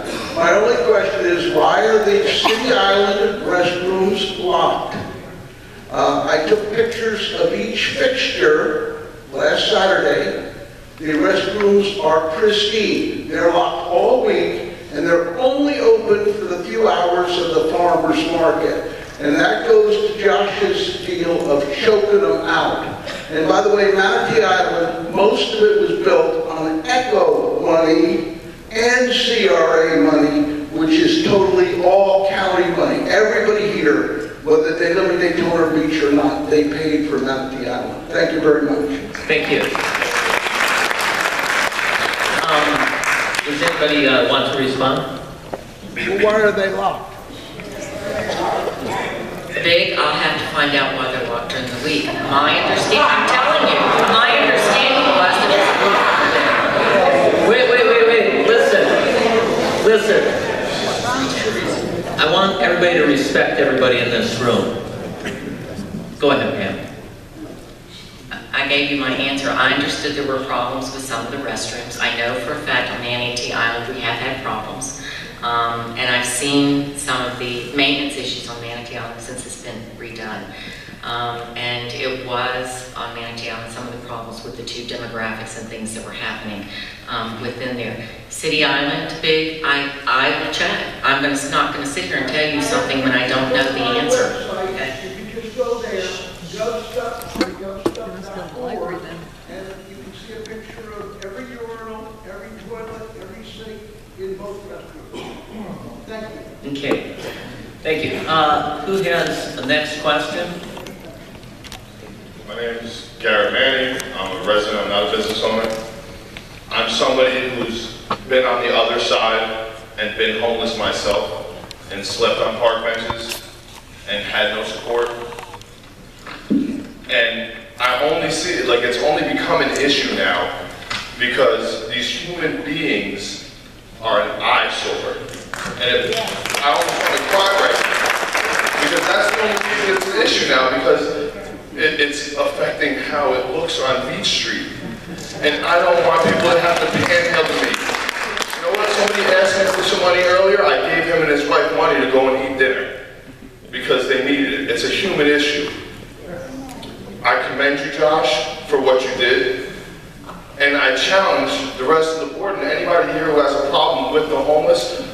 actually sit down with somebody, talk to them, find out their name. Before you write them off, they have names, they're people. Talk to them. I don't have a question, it's more of a challenge. You know, sit down with them and speak with them and find out. And you'll see that you get the human side of it. All right, thank you. I want to comment. Okay, go ahead, ma'am. As everyone in this room knows, the city of Daytona Beach has had problems with homeless for a very long time. The Homeless Assistance Center opened on North Street years ago as a result of trying to provide assistance and dealing with the homeless on City Island, okay? It has not been ignored in this city. Those of us that live here and have lived here for a long time have been acutely aware of the homeless and the problems and have tried to address them at various levels, okay? Safe Harbor was another piece of that. There was not support, there was not acknowledgement, there was not anything from the rest of the cities for the most part. I'm not going to throw everybody under the bus here until Beach Street happened. So you need to understand, we've been living with this and trying to deal with this for a very long time. But until the point he just made, until it happened, I now have everybody saying, we've got homeless on Beach Street. Oh my God, it's terrible. They've been here the whole time. You have chosen to ignore them until now. And so now it's become this immediate crisis that we have to act on right now today when it's been going on and we've been asking for help for a while. One moment here. Corey, you have somebody back there who has a question.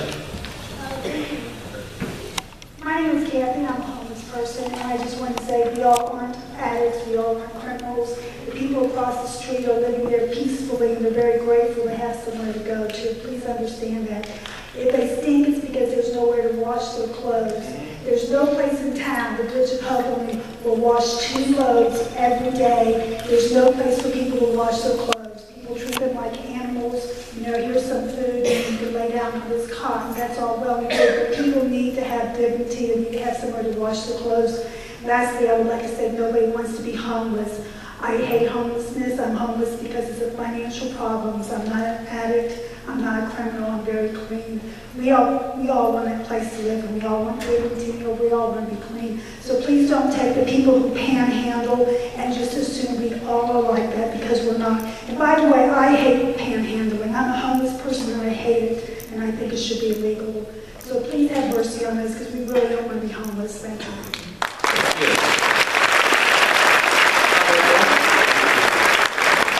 I'd just like to add that, you know, with Judge Schuman and our faith organization, we've made it both 35 churches now. We work together, and we work together to get our elected officials to hear us and to hear that there have been homeless here for a very long time, and we've been trying for 4 years now, working constantly, getting the city officials to do and county officials to do what we want them to do with our tax dollars. And so I encourage people to work with us and to be part of our faith organization, that we may continue to hold our city and our county officials accountable. And that's what we do as a justice organization. So that's my faith. All right, thank you, Father. This gentleman right here has a question. Dinah, if you could get him, and then we'll get back to the next person. My name's Jamie. I've never been homeless in my life. I've had a 4-bedroom house on Miller Run Boulevard in Port Orange. I felt hard times and just got worse. You know, and the funny thing is I was always the one giving these guys money and food. And then here I am in the same spot, and it's tough, you know. If it wasn't for Pastor Mike and these other guys, you know, you know, it's a struggle.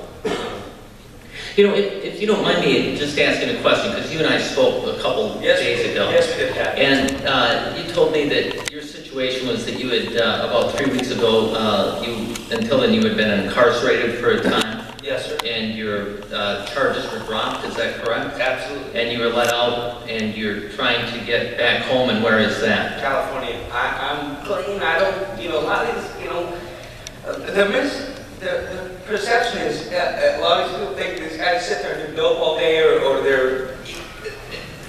they need a hand up, you know, and need a hand up. That's all. They don't need a handout. They need a hand up. And you know,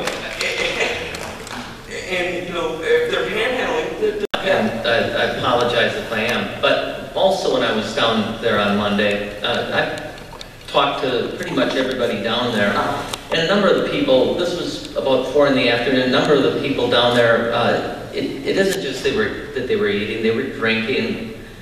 People, you know, now listen, I like a couple of beers myself now and again, so I'm not judging anybody, but I'm just saying that they were down there and that was the situation in the middle of the day. And I just think that it's fair to the other people here to, you know, the homeless aren't a monolith, but there are issues that are involved with some people who are homeless. sure, absolutely. There sure is. And it's alcoholism, it's homelessness.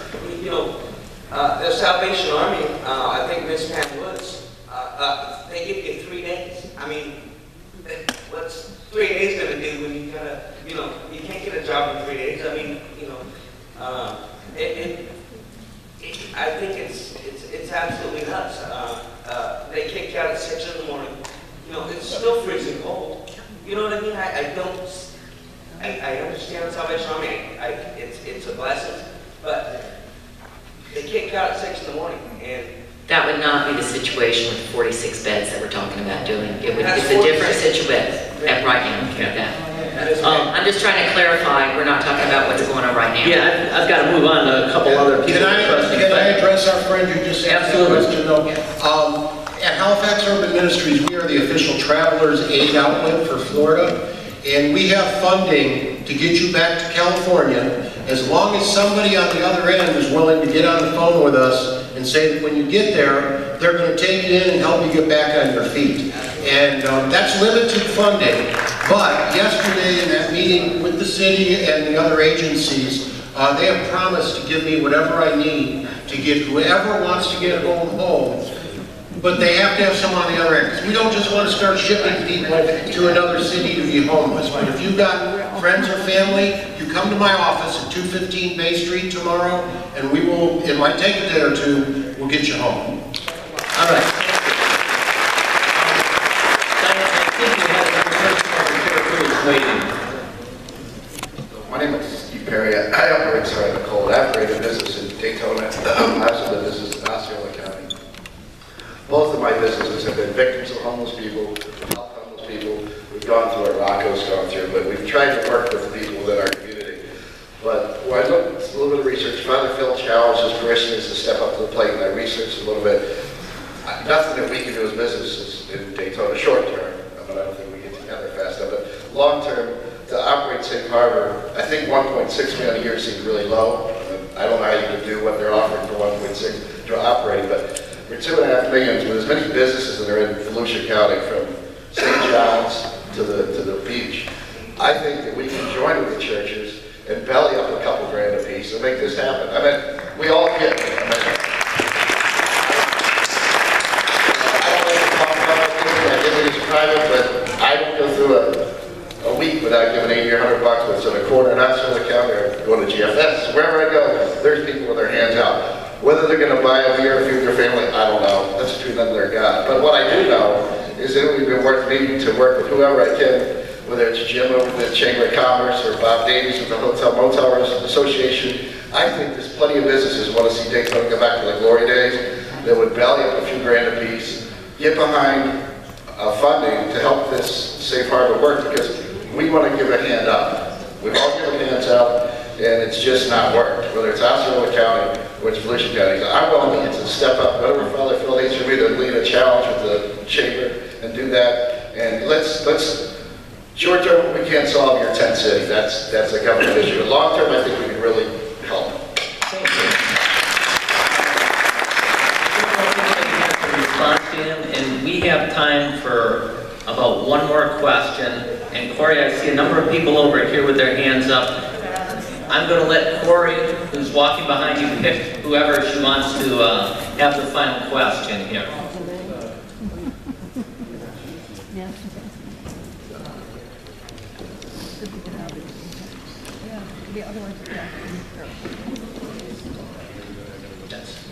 Good evening. My name is Corinne, and I have an AA, an AS, a Bachelor's of Science in Psychology, and 3 years of upper graduate studies at UCF and the Master's of Social Work. 2 years ago, I lived in Pelican Bay. Tonight when I leave, I'm crossing the street, I'm going on my cot, under 6 blankets, and I'm going to sleep. Now, I'm trying to find work. I'm an immigrant. Without a copy of my green card, I can't get my Social Security card. It's $350. Without my Social Security card, I can't get a job. Some of us are across the street are there for a reason. I feel safer across the street than I felt in 6 months. I've been homeless since April. I don't have to worry about getting raped when I go to sleep. I don't have to worry about getting stabbed when I go to sleep. I get fed. People stop by with chili, hot soup, covers, clothes, everything I need. Here's what happens like Josh. After a while of being sleeping like this on the street, I'm not the same person.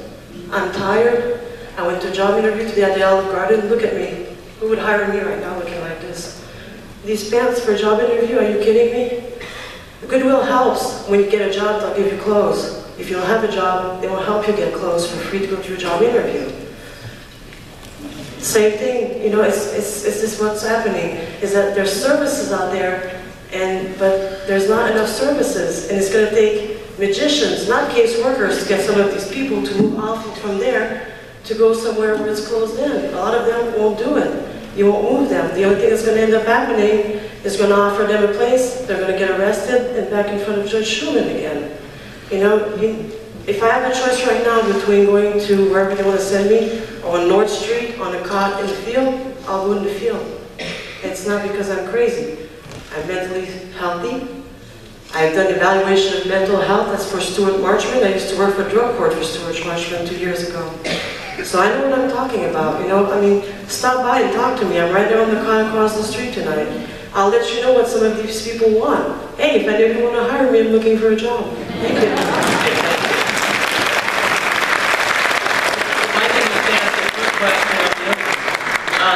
What is your nationality? You said you're an immigrant. Canadian. Okay, thank you. We have miraculously reached the point where we have to wind up. So what I want to do is give each of the people on the panel exactly 1 minute for some closing comments. And Judge Schuman, we'll begin with you. Okay. Well, thank you for hosting this event here tonight. I think there's been a lot of positive dialogue, and thank you to the News Journal, our host, and all of you here tonight. It's a very serious issue. I am confident that we'll work together. There's never, in all the years that I've lived here, 30 plus years, there's never been the attention, the excitement, the willingness to come together and unification around a plan that is going to work. We need to move forward with the fully vetted, proven to work in other communities, the Safe Harbor plan that has been involved from many different participants in the community. It works in other communities. It saves lives, saves money, saves from the court system. It's the best option for the least amount of dollars, as someone pointed out. And I know that as a community, we're going to come together and move forward as quickly as possible with this fully vetted, fully functioning, well thought out plan. Thank you. Thank you. My mom told me never to talk about politics or religion with a big crowd, but I'm going to do both real quickly here in a minute. The politics that are happening between the city and the county are really troubling. And when we look at the dollars that they are squabbling over, it's pretty trite in comparison to the $12 million that Judge Sue said will save in the court system. $5 million that our North Street clinic has been sent by Halifax Hospital to save us taxpayers every year because of diverting people from the emergency room. The struggles that the Beach Street merchants are undergoing and lost business. You add all that up and we're over $20 million a year. So I hate to think that a $1.6 million budget can bring all this to a halt. So we need to get past that.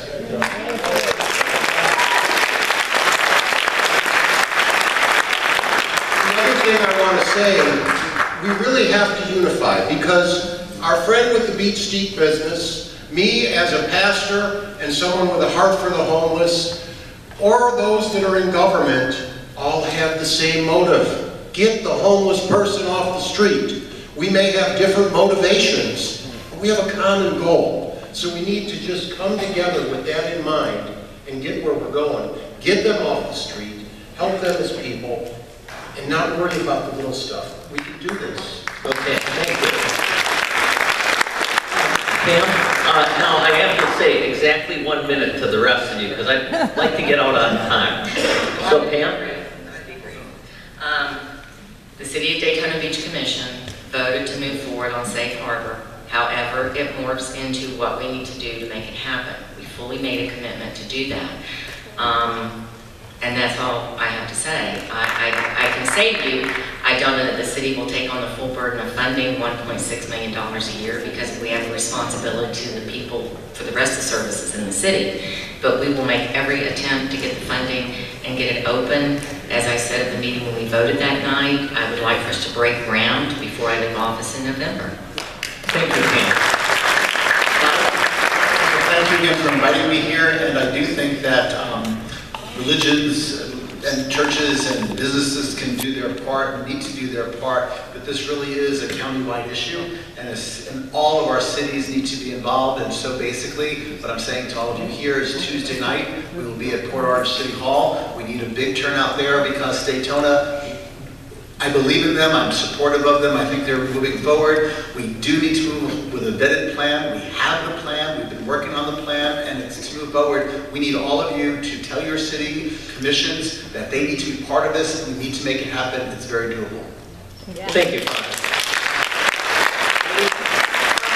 Thank everyone for being here, and especially for those people that are experiencing homelessness to come up and have the courage to talk and tell us your story, because I think that when we look at homelessness, we see exactly what the one gentleman said. It's in our face here in Daytona Beach Street, but there are so many layers and so many different people that are involved. There's families, there's individuals, there are people that have addiction issues, there are people that are just, like some of you said, just one turn away from truly being homeless for a really long time. And I feel the only way to solve this issue, because it's multifaceted in every city in the county, and it's not only this county, it's other counties around here too. We have the continuum of care with Flagler County as part of it. We need to work together. We need to come together as the county and the cities, and we need to put aside any differences that we may have, and not critique and not be critical of what's done and what's gone on in the past, but to look to the future and to go ahead and look at the services that we already have, coordinate those services across the county, and be aware of what is going on in your city, and definitely go to your commissions. I agree with you, Monica. Go to your commissions and tell everyone your views, because you are the people and it's your voice that counts. Thank you. John, you get the final minute. Thank you everyone for being here. I really appreciate it. It's been an interesting day for me. When it comes down to it, you know, I hate being the bad guy. As much as I seem confrontational in paper, naturally I'm not. I'm a to-be-loved kind of guy. So when I go through these things at home, like, I don't sleep well. I have a hard time because it's difficult for me. It just is. But I can tell you, the Beach Street merchants, I'm pushing this for you, to the homeless community. I'm pushing this for you, to the churches, to the residents. I'm pushing this for you. Sometimes somebody has to be a bad guy. Luckily for me, my council is unanimous. They want this to get done. They stood behind me as a district representative to get it done. We've got the clock is ticking, and hopefully we can get it done. And if you can, reach out to Daytona Beach and say, we'll help you get funded with the other cities, but for now, guarantee that loan. Let's get the shovel in the ground. Thank you. Before everybody leaves, I just want to, first of all, I want to thank again Daytona State College for allowing the use of this facility. If everybody can give them a round of applause. I want everyone to give a round of applause to this panel for getting up here and spending a couple hours talking about this issue.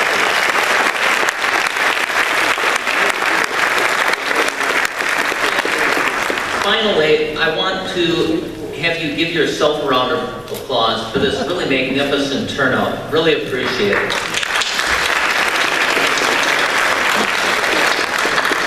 And with that, let's hope that this discussion leads to some real action. And thank you very much for your time.